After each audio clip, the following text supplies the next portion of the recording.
The last thing you want is for something to go wrong with your plumbing, but it happens a lot. And the last thing you want when there's water spraying all over your kitchen or your toilet is overflowing is looking up reviews on which plumber you should call. So let me save you some time. Call the Art of Plumbing. They're always on time. They can locate the problem and fix it right away. They even help with solutions to stop any future problems. Save time.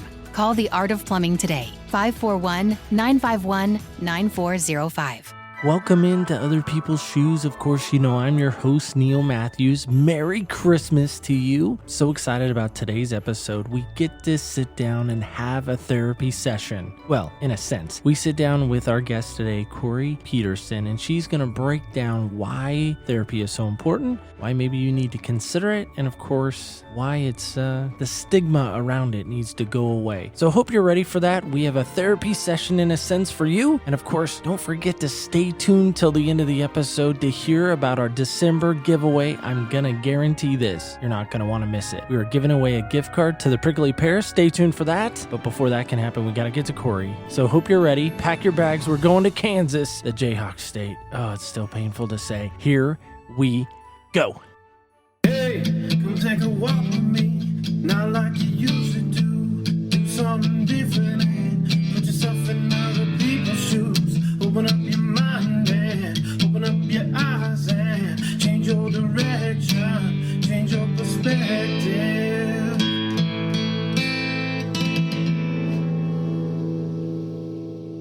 Welcome into Other People's Shoes. I, of course, am your host, Neil, and today we sit down with my guest who has been to school over 10 years. I'm going to let that sink in for just a moment.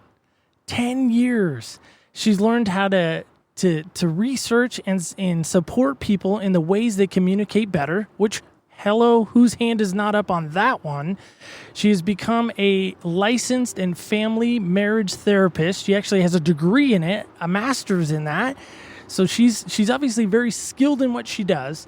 She also has a master's degree in communication, 2 bachelor's degree in communication and psychology, and is currently working on her doctorate in communication. To find out more about my guest and her work she and her team are doing and how they can assist you, please visit communicationandconnections.com. Help me welcome my guest, Corey Peterson. Corey, how are you today? Hi, I'm good. Thank you so much for having me. You know, it is our pleasure. I'm excited, and Garrett's sending by offset. You kind of got to talk to him before we started recording, so I want to give a shout out to Garrett for finding you and kind of helping connect with you on that. So that's awesome. So Corey, before we get started, the most important question, and I jokingly say this, of course, that everyone has to answer when they come on the show is Corey, what size shoes do you wear? I wear size 7. You're a 7. 7 in women's, correct. Okay. And is there a certain brand or style that you love to wear? I think my heart will always be with Vans back to my skateboarding days in high school, so I'm going to stick with those. Nice. I actually purposely bought some Vans before I started our podcast with the idea in mind, and they were used Vans even, which kind of smells stinky and weird. But the idea was I wanted someone else's shoes. And so, for whatever reason, our logo kind of maybe resembles the Vans shoes. If you look at it closely, you might see some I don't know, some parallel to that. So we'll just leave it at that. But Corey, I just want to say thank you for giving us some moments today and to really kind of dive into your story and to hear more about what you're doing. And the work, obviously, that you're dealing with people and just the idea of therapy and how you're helping folks. So I'm excited to sit down with you today. So I want to kind of, if we can, why on earth, I mean, of all the jobs to do, why on earth would you ever want to become a licensed marriage and family therapist? I mean, what possessed you to even think about going in that realm? Oh, it's the best job. But actually, I think that like most therapists, you probably can share the experience of having adverse childhoods. And I think that might be a motivator for probably most of us. For me, although that was true, I was actually getting my first master's degree in professional communication, and I was in an interpersonal communication class, and we were doing a chapter on step families. I remember this very vividly. I remember thinking how cool all of this information I was learning. If people in blended families just knew these communication skills, how much easier transitioning into a blended family would be for them. And I thought, if I just stay in academia, I might get to teach some kids who can afford to go to college, who might take an interpersonal communication class, who may or may not care about this. And at the time, I was finishing a second bachelor's degree in psychology. I mean, I was only a few credits away, so I figured, why not? From my minor, I was in a professional, like one of those like really intro classes of like professions in psychology, and just went up to a teacher one day and just said, like, how do I become a therapist? I really wanted to use all of this communication education I had at that point. You know, I did my bachelor's degree, I was in my master's, and I was just like, people need to know this. Like, people who need to know this need to know this. And so I figured the best way I can use this knowledge is by helping people directly in a therapeutic way. I think that is so awesome. I myself have been to therapy. I'm going to fully admit that on the show. I've been to therapy. Awesome. I don't think it was awesome at the time. Oh, Corey. no. I mean, awesome for sharing. Well, Yay. yeah. Well, that part's awesome, I guess, maybe. But I got to be honest with you, because when I think of therapy and I think of communication and I think of our society in general, I think our society, and maybe you can speak to this obviously better than I could, but I think our challenge in society today is how we're communicating with others. Why do you think communication is so hard for people nowadays? One, I think it's hard because this isn't skills. These aren't skills, communication skills. They're not taught in high school. You don't take a communication class, right? You're likely not growing up in like an education setting learning these skills. So all you have is your parents, right? And if your parents are not great communicators, well, then what do you have left? And especially as technology is changing, we're constantly adapting our communication to the technology, but again, with no guidance on how to do this well.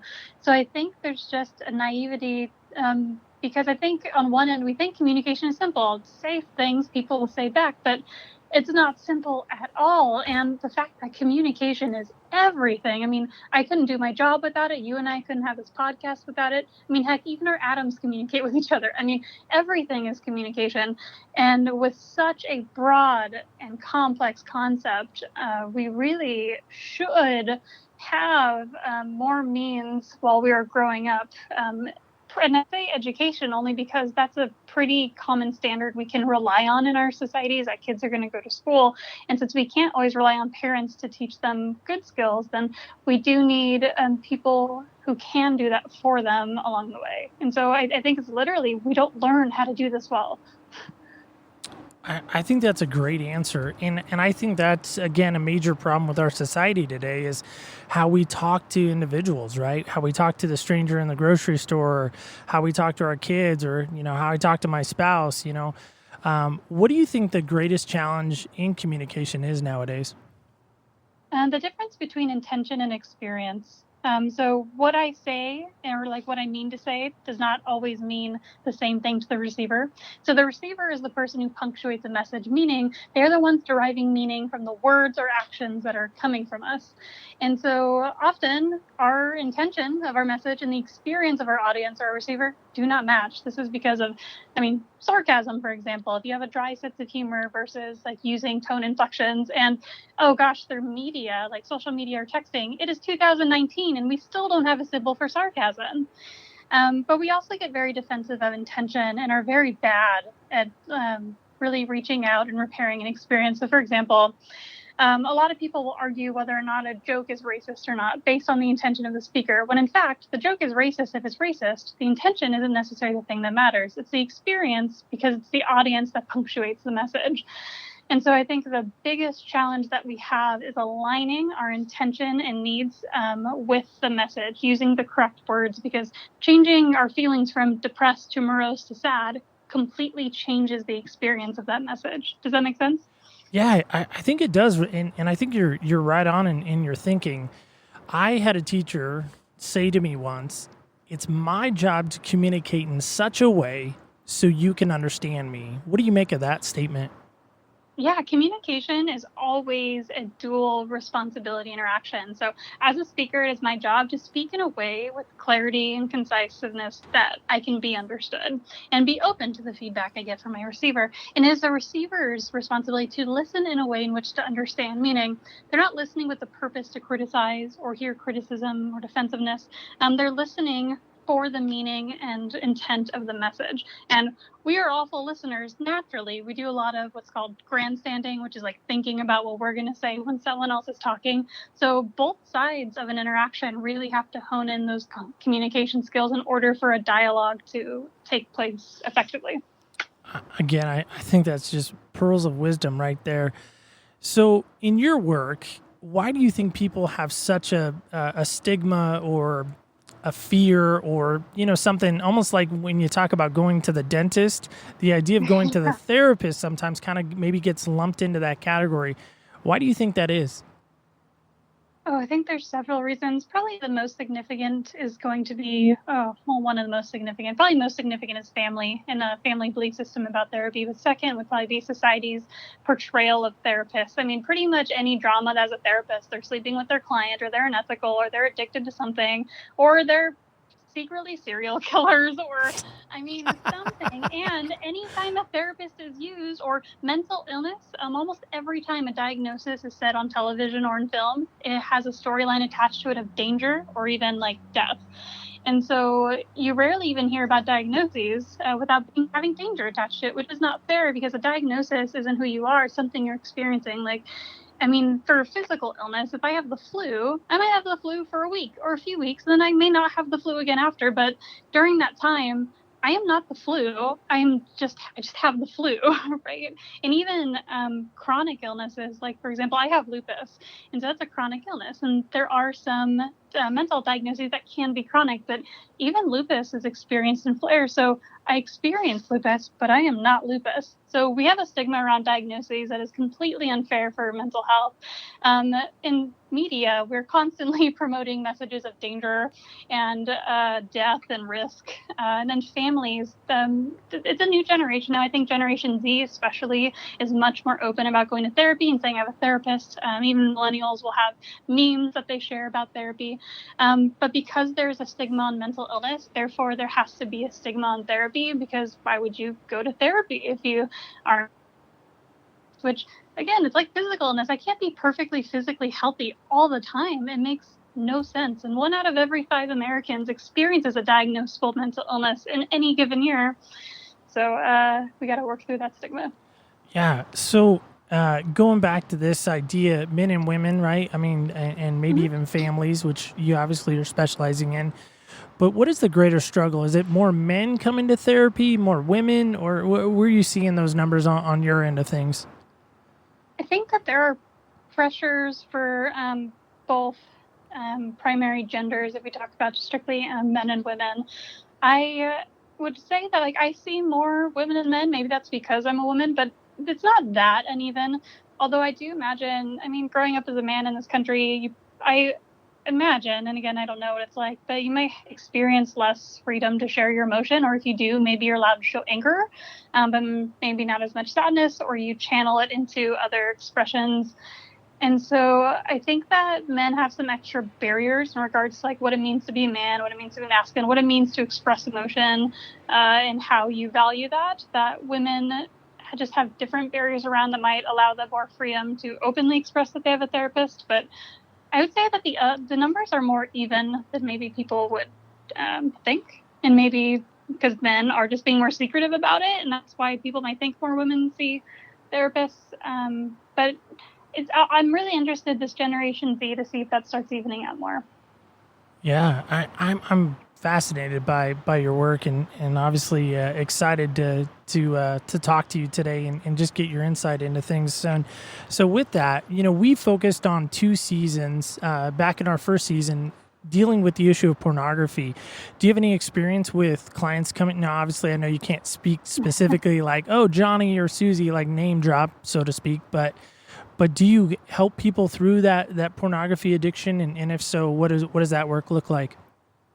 I do not help with people specifically through pornography addiction. I'm not a certified sex therapist or licensed addiction counselor, but in couples work, I will work with what I might call like pornography misuse. I tend to refer out if somebody believes that they experience pornography addiction because I'm not an addiction counselor, but I'll work with pornography within like a couple's context a lot. And sometimes as an individual, people feel that using pornography in ways that they don't identify as healthy, to help them change their relationship with pornography, that if they want it to be a part of their life, what barriers or boundaries or intentions for use might make them feel more confident or, again, like healthier, especially feeling better about themselves. Because, I mean, people can also have like a lot of body image issues when they watch pornography, men and women. This isn't like a women only thing. And so also working on that as well, and the media literacy of pornography.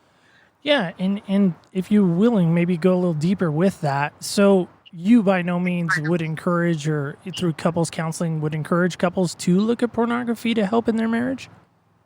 Depends on their goals and if that's something that they want. And so there's no such thing as just like one blueprint of what makes a healthy marriage, including pornography, flirting with other people, even talking about like, can I say if Channing Tatum's my boyfriend and Cameron Diaz is my girlfriend? Like, there's lots of different privacy boundaries around lots of sexual experiences, including sex with other people, masturbation, pornography.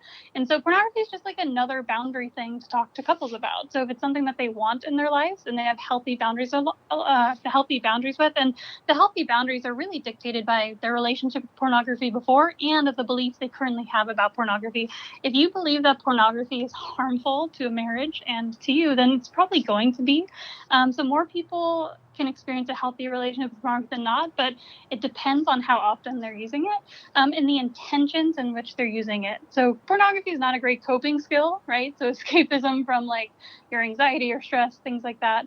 In couples work, it can be beneficial, again, if both partners want to view pornography, both partners want each other to view pornography. It is not a secret, and it is used as a connecting activity instead of taking away intimacy from the other partner. When pornography is a secret or hidden or shameful, especially if there is any shame around pornography use, then we really probably have to work on either changing your relationship with pornography or finding other ways to gain intimacy with your partner, because that shame is a huge barrier, whether it's around pornography or anything else. If you're carrying shame or secrets in a relationship, it's just not going to be sustainable. I think that's great. Again, great insight on that, Corey. Appreciate you sharing some of that. So what do you think the major cause in couples relationships is today? What do you think the number one thing would be? The number cause of what? Well, just the cause, the challenges that people come and see you. Is there kind of maybe like a, I don't know, top 5 things that people come to see you for? Reasons they come to see you? So in couples therapy, you don't get a lot of couples that are coming in like when they're doing well. Like couples therapy has its whole other stigma around it. So you tend to get people when it's like their last ditch effort. So I see a lot of people who are doing affair recovery. So one or both partners has experienced an affair. A lot of people will say communication. So that's pretty common. Underneath that tends to be resentment. So resentment over how people have communicated, like resentment over how money has been spent or not spent. The intercultural boundaries around religion is pretty common too, or like kids, parenting. Let's see. And also we'll get a lot of couples on the verge of divorce for a lot of reasons. Again, I think if you whittle it down, resentment is really like the relationship killer. Like that's the thing you really have to work through and heal in order to get to the other problems that they're experiencing. Wow. My parents, I'm a child of divorce. My parents actually separated in 97, and then they didn't end up actually getting divorced till I was an adult. But I had several friends growing up that ended in divorce. I think there was like 8 of us that hung out together in high school. I think out of the 8 of us, I think 2 of us had parents still together. So divorce is obviously still rampant in our country. It sounds like even nowadays. So I'm curious. Millennials have brought the divorce rate down to the lowest it's been since non-fault divorce was actually first institutionalized, but became legal because we were getting married later. and having kids later. So we're actually bringing the divorce rate down. That's But exciting to hear, right? yeah, and the divorce stats are always misconstrued. So people say 50% of marriages end in divorce when that's actually not true, because 50% of people end up in divorce. And so somebody who's been divorced 4 times, each time they get divorced, add to that statistic. So it actually is misrepresentative because people interpret it as marriage instead of people. And so they look through divorce filings, not necessarily. And so again, one person can take up 4 of those spots in that percentage. So it's actually closer to like the high 30s, low 40s. Could you run that again? I mean, if you don't Yeah. mind, that divorce thing was key. Run that again if you wouldn't mind. Yeah, absolutely. Okay, so people tend to report divorce statistics. And again, it's gone down thanks to millennials, but generally they'll say 50-50% chance of getting divorced. So those reports are actually by person, not by, or should I say, I flipped it. Sorry, by marriage, not by person. There we go. I'm sorry. I misremembered. I said it the flip side. That's okay. And so, as a person, you are only like high 30s, low 40s likely to get divorced because some people might get divorced multiple times. So they raise the statistic because there's more marriages being filed because they look at divorce filings, not necessarily who are the people doing them. And so, for example, both of my parents have been divorced multiple times, and so they're raising the statistics, even though they're just 2 people, but they kind of represent multiple marriages, right? And so the by-person stat is actually lower. That gives me hope that all marriages aren't failing. That gives me some hope there. Thank you for that, Corey. Appreciate that. Better, actually. Yeah, no problem. That's awesome. So I'm gonna run through. I did some research. These are top 10 reasons why people don't go to a therapist.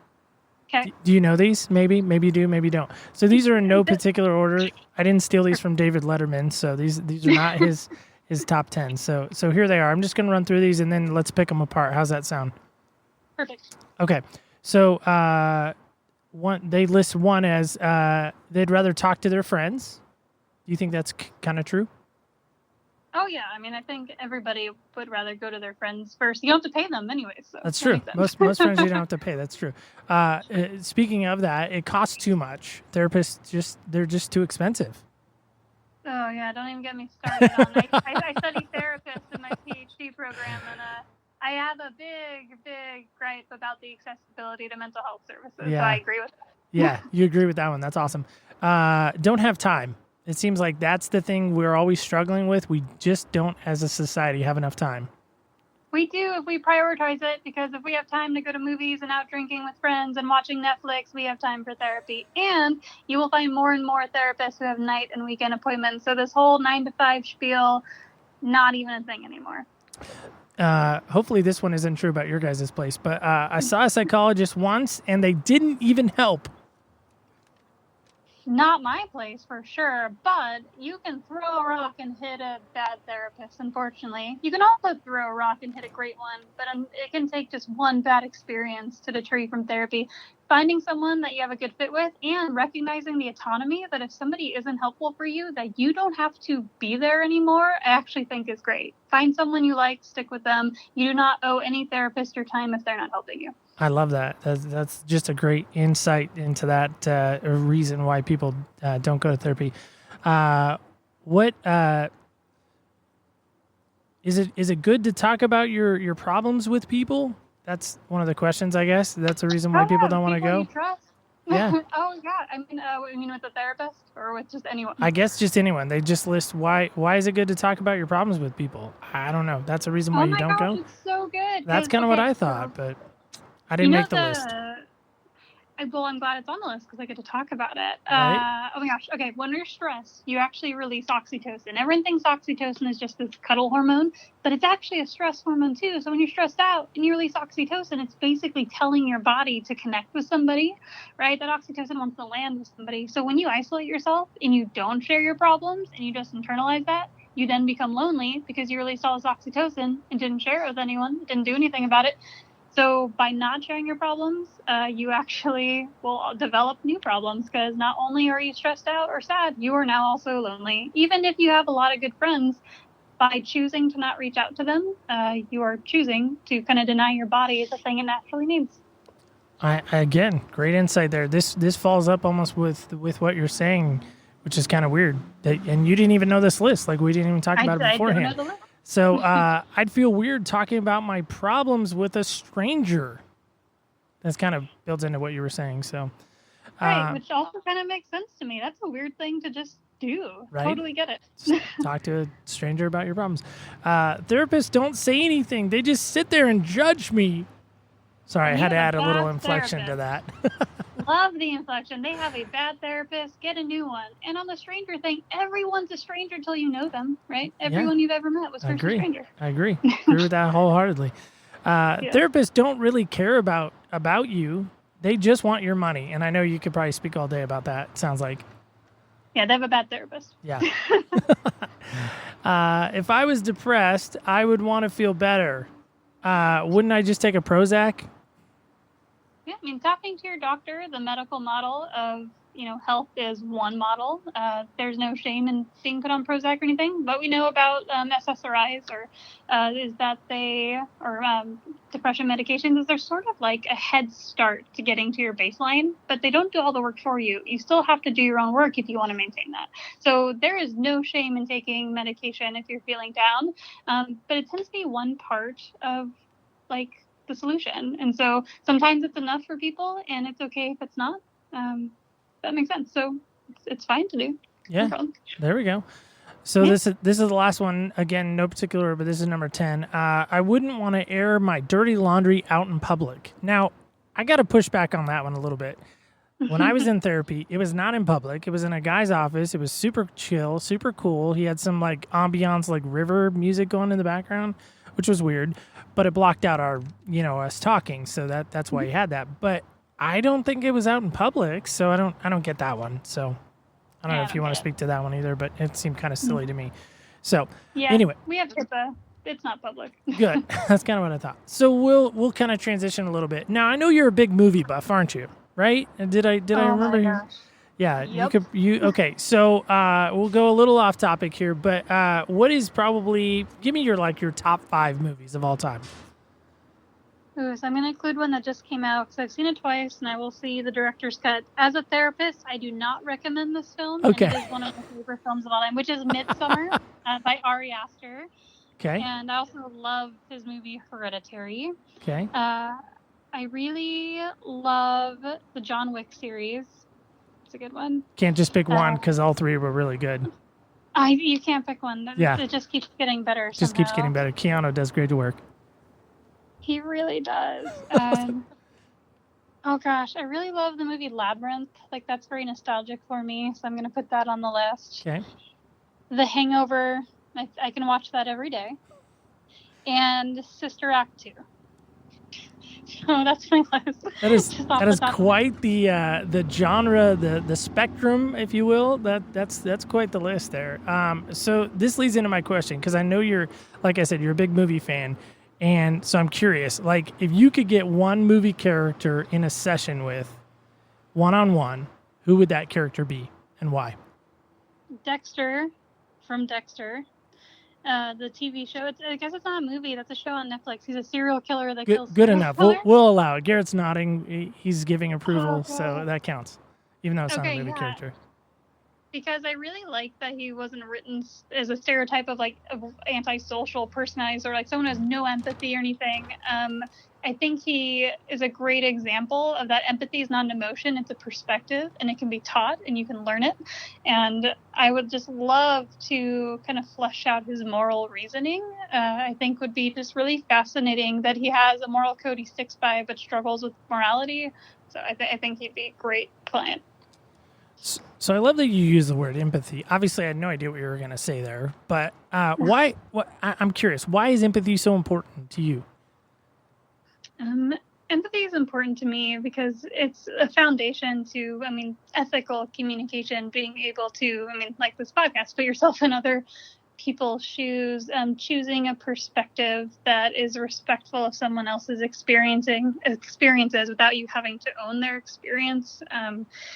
Without you having to be right all the time, be able to say that I mean, it's very therapy language of having different truths, but I mean, it's really having different experiences, different perspectives. I mean, our brain, people say it's a muscle as a metaphor, but really it's an organ. It's the organ of perception.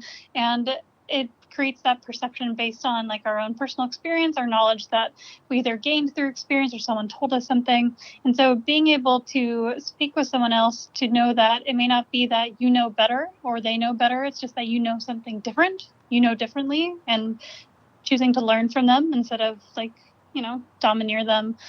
I think it's really just important to the fabric of our society in order to get along in a multicultural world. If we're constantly trying to own other people's experiences, cultures, words, it won't be sustainable. It's not fair. It's not fair. Okay. So, Corey, what is the most rewarding thing you get to do or you have done? Oh, the most rewarding thing, I mean, aside from just being a therapist, is having now a group practice where I have 6 fantastic, sunshiny, wonderful, capable therapists that now work with me, and being able to see them starting their practice and starting into this field. And I value them so much, and I'm already so proud of them. It's just the best feeling in the world. You almost in that statement sound like a mama bear who's excited about her cubs. I feel like I was just gonna say, do you feel that way at all? Am I projecting too much on that?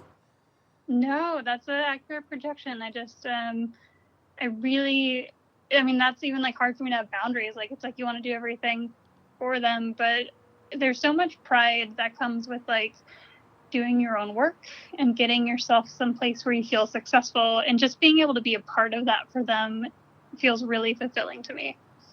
That's so awesome that you have a great team. We're trying to build our fair team here, and Garrett does a great job for us. So I'm gonna give him a little shout out there if you don't mind me stealing your light for a little bit. So borrowing it, I'm just borrowing it. You can have it back now. So, okay. But Garrett does do great work. So with all the joy and with the excitement and with this great team that you're around, obviously there comes some challenges and trials, right? Yeah. Yeah. So how does perseverance play into your story? My story, gosh, I feel like it's just been my whole life. I think specifically in college, I transferred my sophomore year of college to Southern Utah University, and in that first year, just a lot happened. I got diagnosed with lupus when I was 19, so my sophomore year.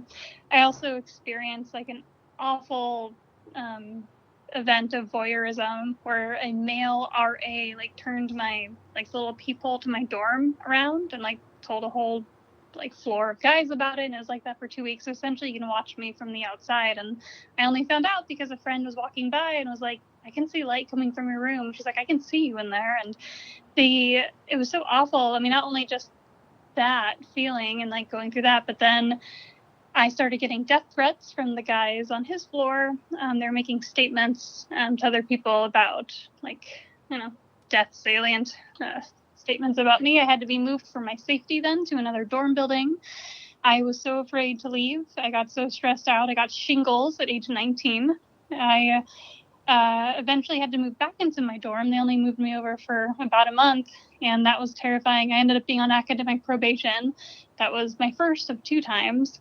And then the university, this is before the Me Too movement, came to me and said he's really sorry and we'd like to give him his job back. And so I changed my major, even 5 times, like within my first bachelor's degree, and couldn't figure out what I wanted to do. I felt really lost. I was getting really sick. I was recovering from all this fear inducing situations.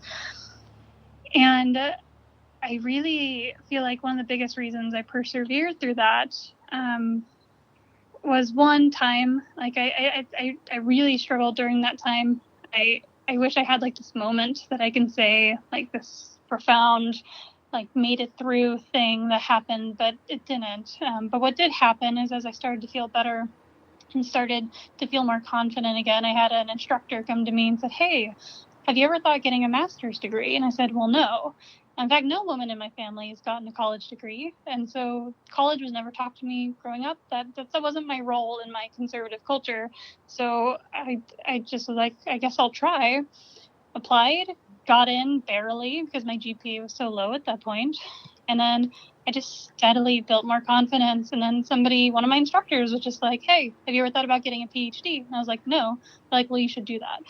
And then in the meantime, I went and became a therapist because I just connected those ideas of communication and helping people through therapy. And then I applied to KU and I'm getting my PhD now. And part of my perseverance was just two people in my life seeing something in me that I couldn't see in myself. And because they said something to me out loud, my life changed completely. This was never an option for me. It was like I was going to meet somebody, drop out, and get pregnant. I mean, that was supposed to be my life. That's everything that it was kind of built to be. And to have someone else affirm something I wasn't even thinking about, I owe so much of where I'm at today to just those two instructors. And I think the other thing that really helped with perseverance is that I became more confident. I really started to believe in it. I guess I gave myself permission to feel good about myself, even in times where it was hard to deserve. And as I was getting my second master's and even in my PhD, I was told a few times that my confidence was a bit intimidating. And one person accused me of being overconfident, even at the time when I had I was on 3 academic, national and international honor societies. I had been doing really great internships, and I just resisted a bit. And I was like, overconfidence is only a thing if you fail. If you don't fail, you had the exact right amount that you needed in order to succeed. And failure is subjective. And frankly, as a woman, what would I need to do in my life? What would have to be behind my name? What would have to be on my resume in order for me to be allowed to like myself and feel good about myself? And being able to internalize that and choose to use whatever that has given me to help others and to be fulfilled, and choosing kindness and trying my best anyways, hoping to do research that helps people, has been huge in being able to persevere through. I just started my 11th year of college yesterday. So I would attribute to those two things primarily. Corey, I'm just digesting all of that. Wow. What a journey. Really, what a journey to think that somewhere along the way, somebody put in your head, you can't do this. And you're like, you know what? Let me show you what I can do. And to have the tenacity to rise above that to me is hands down a noble trait to go after. And I'm just again impressed with that ability to rise above that and continue to push yourself to get better. That's incredible. Oh, thank you. So I'm curious though, along the way, you said you had these two professors. Did I get that right? Or mentors maybe even? No, yeah, professors. Professors, okay. They kind of instilled this drive in you to keep going forward, right? Oh, literally just a comment. Just it was never even an option to me. So just mentioning that was a possibility, and that is really just really short conversations where they're like, you should really think about this. It's crazy what you are open to if someone just presents it to you. So I gotta ask, what happens if they don't? Have you ever played that what if game? What happens if they don't make that mention? I don't think I've ever gone there, but as much as I'd like to say I would have thought about it on my own, I don't know that I would have thought at least about that first master's degree. There was nothing happening in my life that said that's where I was going. I had a 2.9 GPA. They let me in basically with I had a 1 semester, what's it called when you're accepted, but you're on probationary term, and I had to prove myself. So I made sure to never get a B again, and worked really hard. But there's no way I would have gotten into any other program. But they knew me and they saw some potential in me, and it's because they gave me a chance where I didn't even know I desperately needed it. Okay, so back then, how would you categorize your identity? And then how would you categorize your identity now? Back then, so I would have been, I mean, at the time of everything happening, 19, got into school 21. Back then, my identity probably would have been a lot really situated in, I come from a very conservative culture. So in all honesty, I think that back then my identity would have been like in my marriage, where now, like, I don't say I'm married as part of my identity because it's my relationship status. It's not who I am. But back then, I still fully believe that. I mean, being told and born that like so much of your self-worth is in like what you do for a spouse or for family or having a lot of kids or things like that. So I probably would have felt like I wasn't enough, or my value is probably placed in how well I treated others. I imagine is probably very others oriented if I felt good about myself or not. And then, did you ask how I feel now? Yeah, and then obviously the juxtaposition of now, yeah. Oh, now it's totally different. And back then I was really passive. I was very, I mean, back when the voyeurism happened and they asked for his job back, I mean, I said, okay. I was so afraid, and there's no way I would let that stand today. I'm much more confident. I feel that I'm deserving of good things. I feel like I'm a hard worker. I get imposter syndrome sometimes. I feel like I'm 12-year-old and I'm like, why would anyone listen to me? Every now and then, absolutely. There's no like amount of letters behind your name. I think that makes you believe you know everything or much. And I hope no one thinks they know everything. But I feel like I'm much better at listening now. I'm a better learner. I'm more curious. I recall myself a recovering pessimist because, I mean, I definitely grew up with a chip on my shoulder. I think I felt that a lot of things were unfair. And when becoming a therapist, there's no possible way I can be a pessimist anymore. I mean, I get a front row seat to the resiliency of the human spirit in person over and over again every week. And it's just like the greatest place to be. I mean, I constantly look at my life and think like, how did I get here? And like, so now I feel like I deserve it. I feel like I've earned it, and I'm so grateful for it. I'm so happy, and I'm really busy. I mean, I do therapy. I'm a full-time PhD student, but I'm in a very privileged position where the busy that I have chosen to be is like the busy that I want to be. Like, I love everything that I'm doing, and I think I'm much better positioning myself around people who make me better. I love to like meet people who make me really jealous because like they're doing something that I want to do. Like people who are nicer than me, people who are just wicked smart.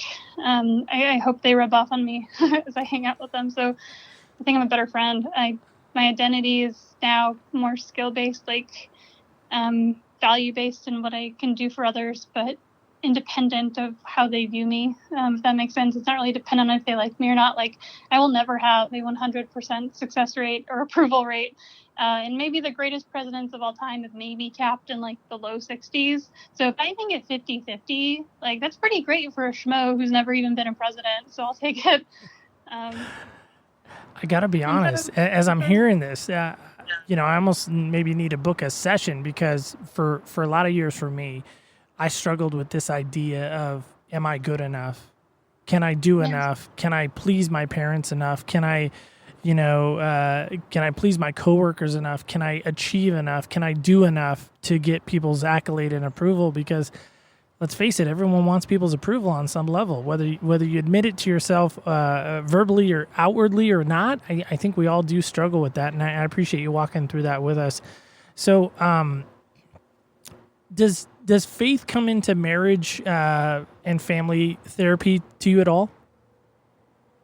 Like my client's faith or my faith? Well, just faith in general. Yeah, where does faith play into your therapy and your therapy help with couples?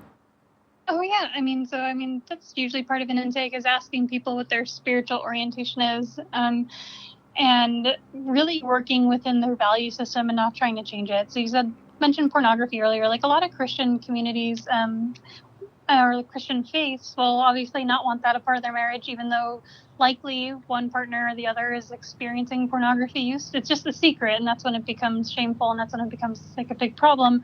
But it's not my job to convince anything that something they don't want in their life is good for them. Like, it is to work within their belief system so that they can make the best choices and use their autonomy in a way that fulfills like their spiritual needs.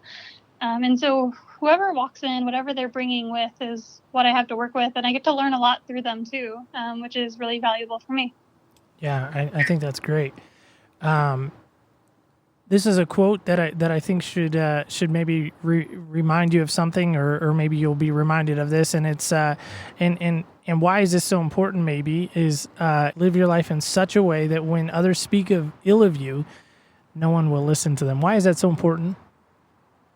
That is my favorite quote because, I heard it, I think it must have been young adult, and I remember hearing it. And again, I grew up with a chip on my shoulder. I was pretty pessimistic. I have a really dry, actually, sense of humor. I'm actually really snarky. I curse a lot in my normal life. And I remember hearing that quote and just really shifted my mindset. Because although I wanted approval from people and I wanted people to like me, and like you said, everybody has that in them. I think that makes us better as long as it doesn't get out of hand, because we should want people to like us. We should want to be connected to people. We're here to get to know each other. And why wouldn't you want to do that? And that quote stuck to me because I realized the kind of person I wanted to be. And not necessarily I needed to be perfect or that I couldn't make mistakes, but if I could treat people in a way that I would really want to be treated, if I could like be somebody that other people could rely on, knowing that people talk about each other, knowing that gossip is a given in life, and, the quote, talking behind your back, like you would say, when you're younger, happens, that if I could act in a way that aligned with my values enough that when that happened, the other person wouldn't believe them, then I would feel like the experience people are getting from me matches the intention that I'm trying to give them. That's profound. That really is. And again, I just think I think that's the problem, if I'm going to project a little bit. I think that's the problem we have in our society, again, is just idea that we don't really spend time getting to know people on a more intimate level. And we, in turn, I think that goes hand in hand with the way we talk to people, doesn't really lend to that. And then I think that could potentially lead to society issues that we're running into, right? This idea of kids being bullied, kids not understanding where other kids are coming from. And then, of course, that just builds and builds and builds and builds until we become adults. And then we're all forced to work together in this, corporate structure or, business structure where we have to get along with everybody. We have a task that we have to do. We have a job that we have to do. And I think we struggle with communicating because, again, like you were saying earlier, nobody's really taught us how. Yeah, I think you're spot on. Well, thank you. I appreciate that. So I want to kind of end with this idea, and then we're gonna play a game. So that's fun. So why'd you want to come on, Corey? I mean, we're not a huge podcast. I mean, we're not the podcast out there getting 10,000 downloads every episode. I mean, we wish we were, but we're not. Why did you want to come on and really kind of share your story and allow us to kind of walk in your shoes, as we say? Great question. Oh gosh, I wanted to come on. This is, pretty self-serving for me. I spend a lot of my time listening to others. It's weird for therapists to talk about ourselves as much. I'm very aware of how much I'm talking right now, actually, throughout this whole podcast interview. You're doing fine, by the way. If I can encourage you in that regard, you're doing fine. So this is really new. I literally just started talking on podcasts like the last couple of, this is all a new experience for me, and I'm a big believer in it's called like psychological flow, so challenging your strengths and your weaknesses, whatever it is, continually, to not become complacent or feel burnt out if you go too far too fast. Like, I really try to have a balance in things, and so this is in a way part of my own growth. I've never told my life story or parts of my story or thoughts or ideas on a public platform. I have a Facebook. I post maybe twice a month about cats, and that is my only social media outlet. I have no experience being in any public sphere in any way. And so to me, this is a completely new challenge. And also, it's been really exciting. This is fun. I'm grateful to be here. Well, we're excited to have you here. Hopefully, we've been your best podcast that you've been on. I mean, I don't know. Hopefully. For sure. It's been great. That's awesome. So, Corey, I want to give you an opportunity. Talk about your work and talk about why people in your area. I know you could probably do some stuff nationwide, but you really are kind of in that Kansas area, right? Jayhawk country, which it pains me to say, because being a North Carolina fan that I am, we borrowed Roy Williams from you. So I don't know if you're a basketball fan, but there's the basketball connection. Garrett's rolling his eyes right now. You can't see him, but he's rolling his eyes. So talk about why people should come utilize your services, if you wouldn't mind also, and then we'll play our game. Yeah, so I'm the owner of Communication and Connection Therapy. People should utilize, I think, any mental health service that is near them, because it is never too early to find somebody to talk to seek help.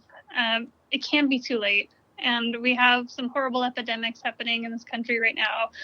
And it will never hurt you to reach out and start trusting someone again. Use your autonomy, find someone who fits for you. You do not owe anybody a second session. Please feel really secure in that fact. Why specifically, if you are in the Kansas City area, you should utilize my services is, one, myself and my team are fantastic. I always say, I am an A+ therapist. Don't judge me being a person as a therapist. I'm a solid B- person, A+ therapist. And my team is even better than me. When I started thinking about who I wanted to bring on and hire, I sought out the best. I was very intense about that. I did not interview anybody that didn't have a great reputation, that didn't speak about their clients kindly, and that didn't love what they did. And also they were able to prove their clinical competency with others. And being able to really seek out the best of the best, talk to them, and for them to choose me is absolutely unreal. And I would not recommend them if I didn't fully stand behind each and every one of them. They all have different specialties. My husband, for example, who's a therapist, by the way, he's trained in CBT. Works with insomnia. He's trained in treating a video game and media misuse. Fantastic. We have people who see teenagers, people who see kids, who see pre-verbal kids, which is so rare to find. People are trained in play therapy and theraplay, and then people see teenagers, couples. They're able to do things that I can't, quite frankly, and I'm so impressed by them. And you should choose us because we have a sliding scale, so we have a range, basically a price range, and you tell us how much you can afford. We also try to make therapy more accessible through having weekend and night appointments. And so if you can't come during the day, again, we've got you covered. We are wheelchair accessible. We are just friendly people who are really hardworking too and love what we do. So if you are in the area and you want to learn more about us, more about me, please feel free to reach out at communicationandconnection.com. Wow, that was awesome. I love that you talk about your team so complimentary. To me, that is huge. And again, if somebody doesn't fit maybe with you, maybe there's somebody else in your office that they could fit with. But again, who couldn't fit with Corey? I mean, you're really nice, and if they caught you outside the office, they'd see a lot of cat photos, I'm sure, right? And a lot of movie posts outside of theaters. Okay, sorry. I have a lot of cat things in my office. There you go. So Corey, I'm gonna roll the die for you. It is, by the way, we'll send you a picture off air, but it is in a North Carolina blue cup. So it is pretty bad out here. So I didn't realize you were a Jayhawk. Garrett did not tell me that ahead of time. That could have changed our whole dynamic, by the way. So well, I hope that maybe I've helped with that a little bit. Maybe I might need to see a therapist about that, because there was one game in particular in the Final Four that Carolina got stomped by Kansas. And my buddy and I, not Garrett, a different friend, his name's Jason, so shout out to Jason. We call it the silent game, because it was the game that I literally sat and watched in silence. And my wife actually thought we had fallen asleep watching the game because we were so quiet. So there's that. My wife gets a shout out as well. So we're going to roll for you so you're not here because you're in Kansas.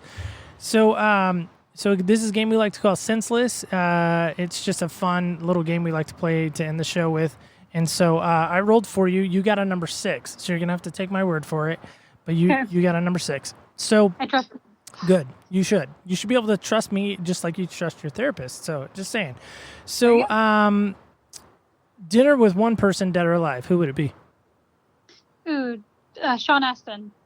Sean Astin?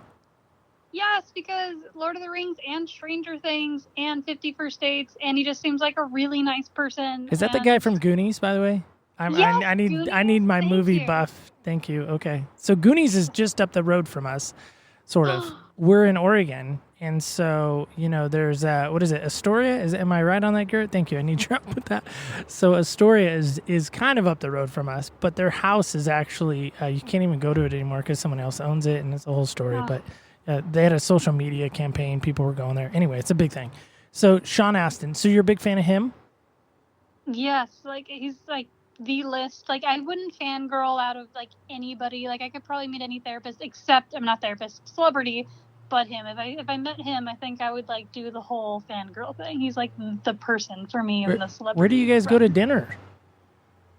Where would we go to dinner? We would go someplace local, or you just mean type of Doesn't matter. Yeah, he's buying. So yeah, where are you guys going? Then we're gonna go to Jack's Steakhouse. We're gonna go get some barbecue. It's Okay. Kansas City. If he's paying, heck yeah. Yeah, he's paying. So yeah, there you go.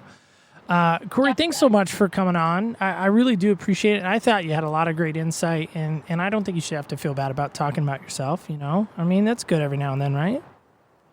I 100% is. I'm working through it. You are completely right. I'm just saying, and I'm excited about not only all your degrees, but I just want to wish you, all the best in getting your doctorate. I mean, that's impressive.